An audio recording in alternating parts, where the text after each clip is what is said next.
to na ƙarshe saƙonni ne daga 'yan fai.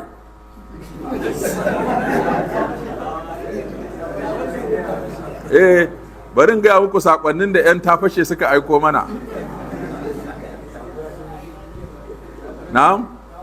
Ta kusa fashewa. Akwai alkawura ne da suka yi mana cewa malam ta kusa fashewa, kuma wani ya ce in ta fashe zai rushe masallacin nan, zai yi mana sabon masallaci. Wani kuma ya ce in ta fashe zai bani miliyan 100.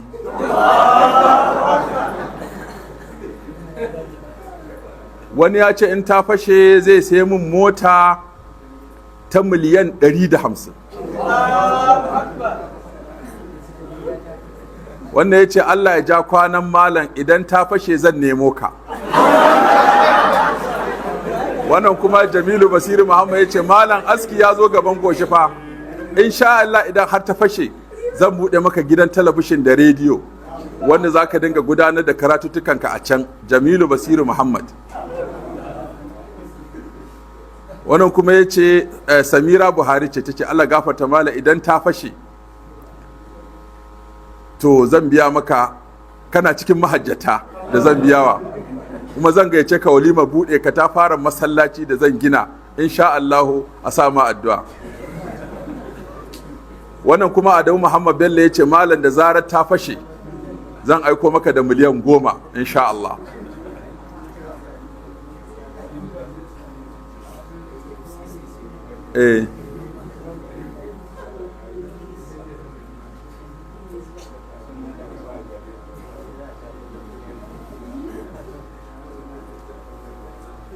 Wannan ya ce sunansa Zaharaddin Elo, ya ce malam kenan za ka sha mamaki, domin kuwa idan ta fashe zan gina maka ka ta fara masallaci da islamiyya.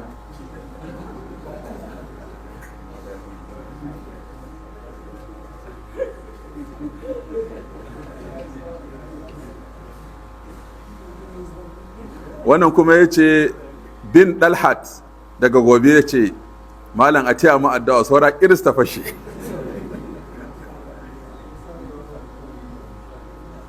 Wanda ya ce in ta fashe za a yi hidindimu malam.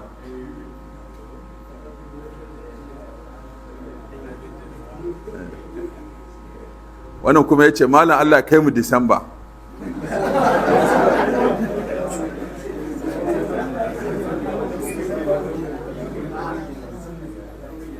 Wannan shi ma Shukura Salim ya ce Allah ƙara malam lafiya, idan ta fashe zan gina masallatai da tallafawa marayu.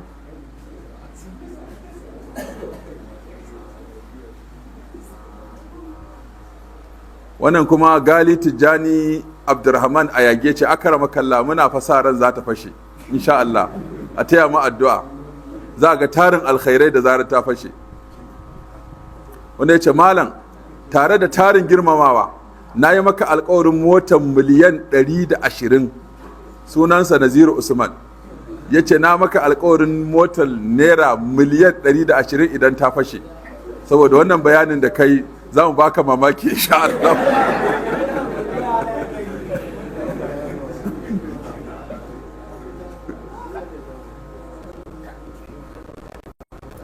Wannan kuma ya ce Muhammad Kabir Kabara ya ce malam idan fayi ta fashe zan ƙara kafa maka sabuwar hukumar hizba mai ma'aikata kimanin 5,000, za a rika biyan su 250 duk wata.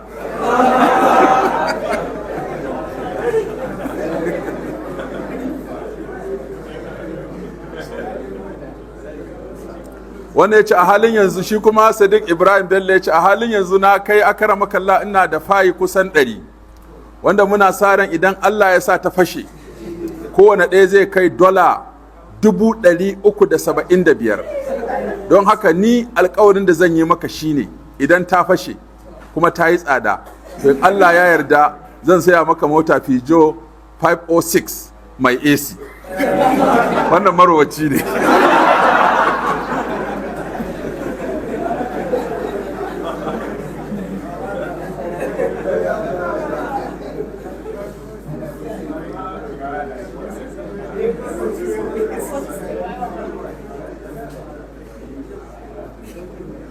wannan kuma Abubakar Ahmad Umar ya ce malam duk ran da ta fashe sai na ƙara kai ka Makka da Madina amma ban yi alkawari ba. Allah ƙara lafiya da wadata. To ga su nan dai suna taimun alkawura da haka Salahuddin dai sai ka bi ka ɗauki sunayensu da lambobinsu. Hadda mai private jet ko? To kaga ya kamata ni ma in yi addu'a ta fashe ko? Wato ni da dabara sai sun shigo da ni cikin nima an ziga masu jiran ta fashe. An maka alkawarin private jet da mota ta miliyan 120 har da sabuwar hukumar hizba mai ma'aikata 5,000, kowane ma'aikacin ɗan hizba zai dinga ɗaukan 250 a wata, kuma mutum 5,000, kuma ba a sa ranar da hizba za ta ƙare ba.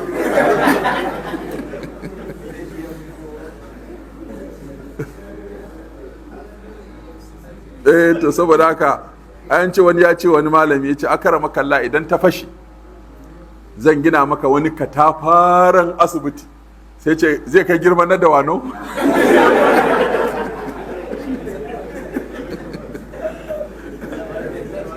da zo da haka masu alkawura duk gashi nan mun ganku, masu comment sun kai mutum 521, masu sharing sun kai mutum 3,800, masu kuma wanda suka yi likin din wannan sun kai mutum 14,000.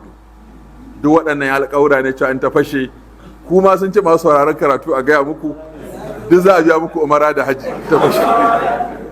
da haka yanzu me ya kamata ni kenan mu yi addu'a ta fashe. subhanakallahumma bihamdika nashhadu an la ilaha illa anta astaghfiruka wa atubu ilaika.